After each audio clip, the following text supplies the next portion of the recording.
প্রতিষ্ঠা লগ্ন থেকে বাংলাদেশ কোস্টগার্ড দেশের সুবিশাল সমুদ্র সীমা, উপকূল এবং উপকূল তীরবর্তী অঞ্চলের জনগণের নিরাপত্তা রক্ষায় সর্বদা সচেষ্ট থেকে তাদের ভূমিকা পালন করে যাচ্ছে। পাশাপাশি জনগণের যান ও মালের নিরাপত্তা রক্ষায় বাংলাদেশ কোস্টগার্ড বিভিন্ন সময় এ ধরনের অভিযান পরিচালনা করে জনগণের যান ও মালের নিরাপত্তা নিশ্চিত করছে।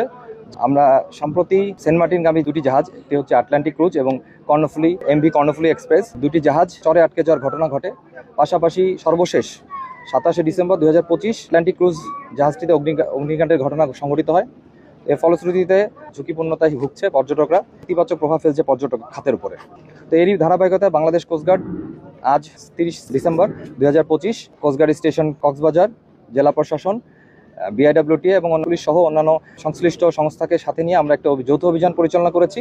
অভিযানে আমরা যাত্রীদের নিরাপত্তার জন্য বেশ কিছু কাগজপত্র যাচাই বাছাই করেছি তাদের, এবং আমরা এর মধ্যে রয়েছে যে রেজিস্ট্রেশন সনদ, ফিটনেস সনদ, পাশাপাশি তাদের অগ্নি নির্বাপনী ব্যবস্থাপনা, তাদের লাইফ জ্যাকেট, লাইফ র্যাফট সংখ্যা, লাইফ বয়, আমরা এই সকল বিষয় যাচাই বাছাই করেছি। পাশাপাশি আমরা ইঞ্জিন রুম থেকে শুরু করে ওভারঅয়েলিং, ইঞ্জিনের সকল মেনটেন্যান্স লগবুক রয়েছে, এগুলো আমরা যাচাই বাছাই করে দেখা গিয়ে ফিটনেস সনদ নাই। কিছু কিছু জাহাজে যে সকল পাইলট রয়েছেন, মাস্টার রয়েছেন, এমএমও কর্তৃক যে সার্টিফিকেট রয়েছে সেই অনুযায়ী যারা থাকার কথা মাস্টার তারা নাই। প্রকৃতপক্ষে অন্য মাস্টাররা এটা চালাচ্ছেন জাহাজগুলো, যেগুলো আসলে আইন বহির্ভূত।